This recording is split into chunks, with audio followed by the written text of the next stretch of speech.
Hello and welcome back. So today we are going to talk about something that I feel so passionately about, and that is controlling your conversations. Now, this is a concept that could be applied outside of friendships. I think this concept is just so important, and it's just one of those things that nobody ever teaches you and nobody ever really talks about, but it affects every single one of us. I myself am personally so intrigued by the power that conversation holds in our life. Conversations that we have are so powerful. And what I mean by that is quite literally what we talk about can either drain us of our energy or give us energy. We all have things that we find exciting to talk about and boring to talk about. We all have topics that we are genuinely so interested in and passionate about. And we all have topics that if we went our entire life without talking about that topic, we would be fine because we have no interest in it. And when we're forced to talk about it, it actually drains us of our energy and brings down our mood. I cannot stress this enough. What you talk about affects you. When you are in a social environment and you are talking about things that you're so excited about, you come home from that interaction and you just think you had the best time. But when you're in a social interaction where you're forced to do small talk, in my case, if I'm ever forced to talk about sports or politics, I am coming out of that interaction so frustrated and so drained. I keep saying the same word over and over again, but there's just no other word for it. Your conversations can be so emotionally draining and energy draining, or they can be so motivating and so inspiring. For example, most people really enjoy talking about themselves, right? So we get really excited when someone is really interested in what's going on in our lives because it means that we have a platform and a sounding board to talk about ourselves and our own experiences and our own lives, what's going on in our head. We have the opportunity to get what's in our head outside of our head and have somebody actually listen to it. And that's really satisfying. Another example is your personal hobbies, your personal goals, or something that you're just fascinated by, some topic, some subject that has always piqued your interest. You love it when somebody wants to talk to you about that. On the other hand, you might go into some social settings sometimes where people are talking about things that you're just completely not interested in. Or a lot of times this manifests in somebody trying to talk to you about something that you just don't want to talk about. We all have things that we just don't want to talk about, where somebody brings up a subject and you're like, dude, I just can't talk about that right now. It's too draining. I think they've talked about it too much, or I'm too sensitive about it right now, or it's not the right time to talk about it. I want to wait till later, whatever. Do not ignore these feelings that you have when certain conversations come about. I am here to tell you, you do not have to talk about anything that you don't want to talk about.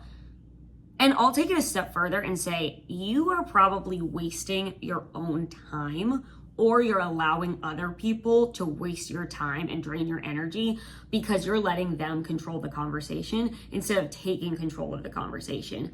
You can always be aware of, is this conversation valuable to me? And is this a conversation I want to have? Is this something I want to talk about? Is this the way I want to spend my very limited time with this person? That's another thing. Sometimes it's really just about limited time with each person that you have a relationship with. And maybe the things you're talking about aren't that draining. And in another scenario, it would be fine to talk about that, but you only get limited time to create connection with a particular person, and you'd rather spend it talking about something else. Because the goal here is to optimize your time with each of your friends and each person in your community. So you want to be intentional about where your energy is going. Because whether you acknowledge this or not, your energy is being wasted and is being drained by these draining conversations. And on the other hand, you do have the capacity to be motivated and inspired and uplifted and encouraged by conversations that you could be having, conversations that are just sitting there on the table waiting for you to pick them up, but you simply have not.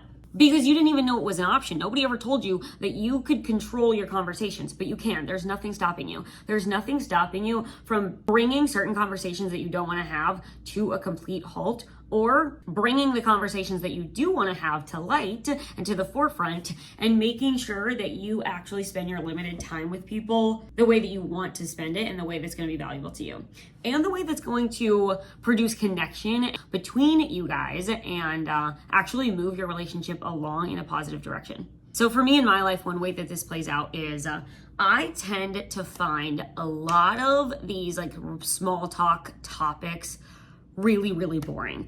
The things that people just naturally gravitate towards in kind of a social setting where people don't know each other that well, and sometimes even when people do really know each other well, it still goes to this. And I find myself being so consistently frustrated by being stuck inside this conversation. There are conversations where I literally feel trapped inside of them, and I am immediately looking for my exit. Again, a lot of times for me, this manifests in just thinking that things are boring, and I don't want to have boring conversations. So anytime I recognize I'm in a social setting where the conversation is getting really boring, what I do and what I want you to try to do is completely disengage that topic of conversation. Quite literally, just don't have a response to it. Don't keep the conversation going. At that point, what I typically try to do is one of two things. I will either intentionally change the subject and bring up a new subject that I actually do want to talk about, something that I actually want my time with this person to go towards. Or if I don't care that much about making a connection with that person, then I'll go the other way and I'll just simply find a way to exit the conversation. That's another thing. You can always exit conversations you don't want to be a part of. I used to waste so much time talking to people that I didn't really want to talk to about things I didn't want to talk about, simply because I felt some sort of social obligation, or I felt like I was just following the social norms. Or maybe I even felt like I was avoiding being rude by engaging that person an appropriate amount, whatever I dictated was an appropriate amount. Essentially, I felt like it was my responsibility to not abruptly exit or abruptly cut people off if they're going down a path that I don't want to go down. And I'm here to tell you, there's really no rules about how long you have to talk to somebody or how long you have to entertain somebody for social norms. If I find myself feeling trapped in a conversation or stuck in a conversation, I will immediately exit. There's different ways to do it. You can definitely be tactful about it, and I recommend that you are, because you should avoid being rude, right? But you shouldn't give your time and attention to things that are just boring the mess out of you. Like, I really can't tell you how many times I have been in a setting where somebody brings up something very normal, like the traffic or the weather or some logistics of something that they were doing. And I'm sitting there thinking, this is so irrelevant to me. I absolutely hate talking about traffic. I hate talking about the weather. What this person is saying is something I've heard 1,000 times regurgitated. And this is draining me to have to quite literally respond to what you're saying. I don't want to have to engage in this at all and entertain it and welcome it into my mind and my mental space. Traffic is a big one. Weather is a big one. Anytime someone talks about sports, I'm just so gone. And what I will do in those situations, it depends on how well I know the person and how much I really want to spend time with the person. Because sometimes this actually happens with people that I really like, people that I'm friends with, and people that I otherwise have very interesting conversations with, but it just so happens they've gone on a rant about the traffic, and I've got to do something quick. I have got to get this conversation away from this place. So if it is somebody that I'm not that interested in being intentional with, I'll tend to find a way to exit the conversation. Even just something as simple as like, hey, I hate to cut you off, but I have a super busy day today. I got to get going. It was nice to see you. You can say that and simply leave. You can still be nice about it. You can still be polite. You can acknowledge that it was nice to see the person, but you're just not having this right now. And then if it's somebody that I do want to further my connection with, or I am genuinely friends with, at that point I'll find a way to change the subject, because I do want to spend time with that person. I want to spend quality time with that person, but I just cannot for the life of me sit here and engage this boring conversation about the weather. I'm talking a lot about being bored by your conversations. That's something that I think I feel passionately about because I find myself stuck in that situation a lot. However, I also want you to apply this to times when your close friends and family even try to push you on a subject that you don't want to talk about, not because you're bored by it, but because maybe you're sensitive about it, or you're not ready to share at that point, or maybe you've had a really heavy day. They're trying to talk to you about something heavy and you're not having it. You can't handle that right now. You need a little minute to relax. You need something lighthearted. Whatever it is, there could be so many different reasons that you don't want to talk about something and that a particular conversation makes you feel drained. The key is to be aware of how your conversations are feeling. You are allowed to identify, this conversation is making me feel X, Y, Z. Positive, negative, neutral. Even if a conversation is pretty neutral for you, if you decide, I really want to further my connection with this person and I'd like for us to have a lot more meaningful conversations, you can decide I want to elevate it from neutral to positive. And you can guide where the conversation goes, what you talk about. You can also set the tone and the energy of the conversation. If you want to have a little bit more of a heart-to-heart with somebody, you can carry in the energy of someone who is really trying to connect and go deep.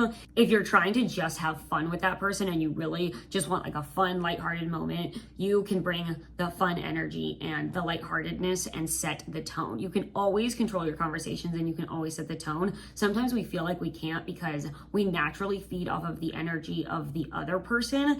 I think it's a lot more default for a lot of people, especially if you don't feel like you're as social as you want to be. You might be falling into the trap of letting the other person set the tone of the conversation, both in how energy draining or energy giving the conversation is by way of the topic, or in setting the tone and the energy. So if you are feeling like you want to have some fun and you want a lighthearted moment, so you go to hang out with your friends and they happen to be in like a really grumpy mood, you might just be feeding off of that. You might be like, oh man, I guess we're not gonna have fun today. And then maybe that person starts talking about their really bad day or they're upset about something, and definitely don't brush off when your friends are upset about something, but there's nothing wrong with saying like, no, we're gonna have fun. And you don't have to say this out loud, but you should bring a fun energy because people feed off your energy a lot more than you think that they do. There's no way around it. In fact, you feeding off the other person's energy is exactly why it's so important to learn how to control your conversations, because it's so easy to let them get away from you and let other people dictate the tone and topics of conversations. This is not something that we typically talk about being intentional about, and that is the exact problem, because realizing this exact concept and implementing it in my social settings has been absolutely life-changing for me. And I used to always walk into rooms letting everybody else dictate the energy, the topic of conversation, and the tone. And now I decide exactly what I want to get out of that interaction and how I want to go into it in order to extract that result. And I'm telling you, this is life-changing. And I'm not saying it always works, and I'm not saying it's foolproof. Obviously, when you put multiple people in a social setting, even just two people, there's a lot that can happen. There's so much that happens in these social dynamics that can be tough to navigate, but there will be a significant difference when you realize how much control you actually have. So thank you for listening. I hope that all your conversations are better, and I hope that your friendships are more meaningful. I can't wait to talk about more friendships. I will see you on the next one. Bye.